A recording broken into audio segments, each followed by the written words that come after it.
So this is your day number 7, and we're gonna start at first with a little bit of a balance and strengthening exercise.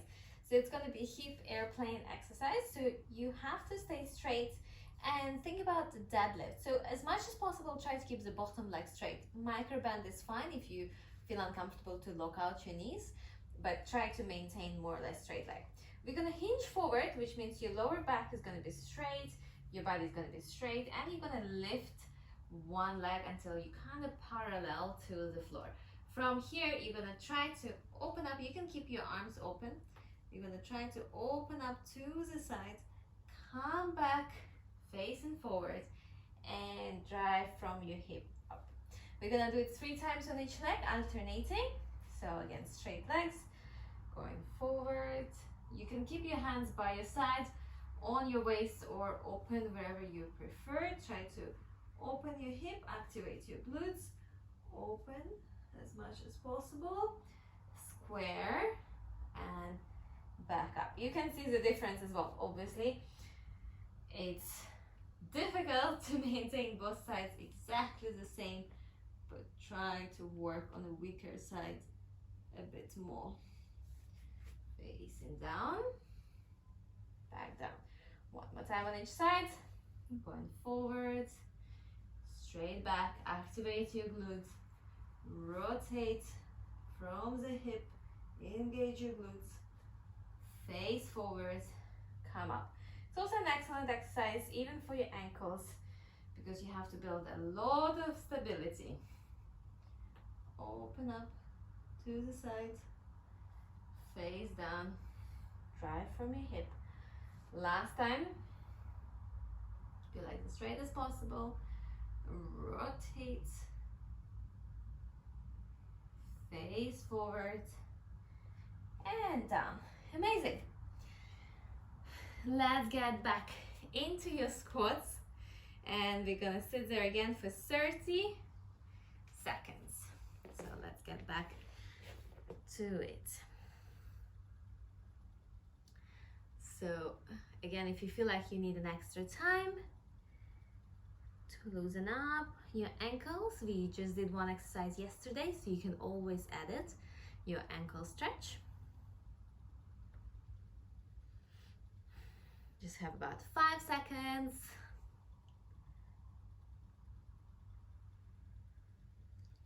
And come out. We're gonna come back to the hip extension. We've done it last time. We're coming back into your hip extension. So first we're gonna just stretch for 30 seconds. So let's bring the foot towards you, hold your ankle or your foot, and we're just gonna be stretching. As much as possible, try to play around if you can flatten your lower back. So my quads are really tight and my hip flexors are really tight. So this is one of the most difficult exercises for me. This is something I personally work on. And just 5 seconds. 3, 2, 1. Try to let go and lift it up. 1, 2. Try to keep driving your foot towards your bum. 3, 4, 5, 6, 7, 8, 9, 10. Hold it for 10. 1, 2, 3, 4, 5, 6, 7, 8, 9, 10. Amazing. Other side, 30 seconds. Again, trying to drive, keeping your lower back as flat as possible. I can immediately feel a difference if I'm relaxing or if I'm really trying to straighten hip flexors, keep lower back flatter.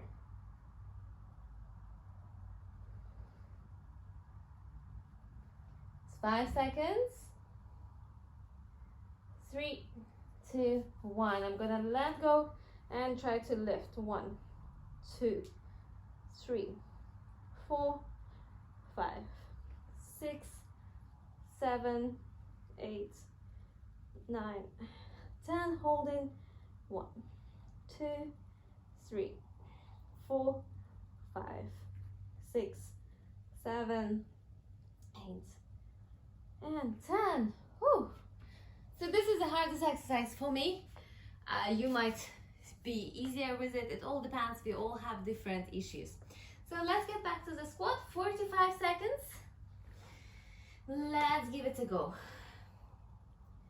So if you're struggling with the hip flexor, sometimes even the knee pain can be caused by tight quads or hip extension. A lot of people find it difficult to do leg lifts, and it can be both. It can be weakness, can be tightness.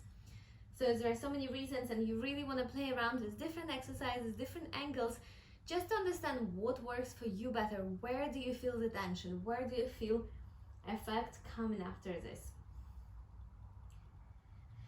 We just have about 10 seconds. Getting used to the squats.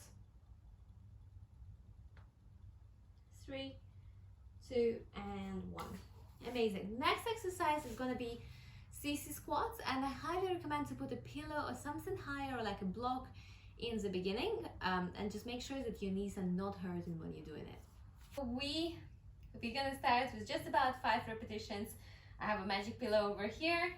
And to be honest, I need a little bit higher, so I highly suggest to put at least 2 pillows. But again, it depends on your strength. So what we're gonna do is that gonna go on tippy toes, and you're gonna tap on your tailbone. Keep everything. Remember that hip extension we just did, and you're gonna try to lean back and come up, engaging the glutes, and go down. Again, your goal is to reach the floor, but don't go too fast straight away. So balancing on the balls of your feet, going as low as possible, come up. What I don't want is that you go really low, but then you need to come up this way. So try to maintain constant engagement, really engage your glutes when you need to come up. So just go as low as possible. 3.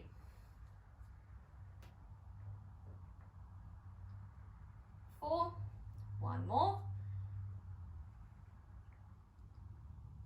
And 5. Amazing. Remove the pillow. We have 1 minute squat. Get ready and let's go. What's important in the Sissy squats, and in general, we are working all around. So we're working your hip flexors, we're working your glutes, we're working your joints, we're also stretching, strengthening, applying different techniques.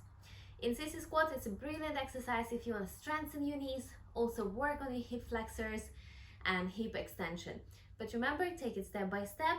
As I showed, I didn't go even all the way down, just halfway, wherever you feel comfortable to build up the strength. We're halfway through in your squat. We just have about 20 seconds left, and you can play around, you can move from side to side, completely fine. Just have last 10 seconds. 4, 3, 2, and 1. Amazing. Last one, we're just gonna go and add our leg lifts, and we're gonna make circles. If you can, let's go 2 legs at the same time, otherwise 1 leg at a time. So we're gonna go 10 circles, just out. 1, 2, 3, 4, 5, 6, 7, 8, 9, 10. Relax, and then going back. If that's too complicated, you can always elevate yourself on something higher. Let's go inside. 1, 2, 3, 4, 5, 6, 7, 8, 9, and 10. Brilliant. We are done for today, and I'm super excited if you guys want to continue and work just very little time and actually get amazing benefits for your hips. So hope to see you continuing it.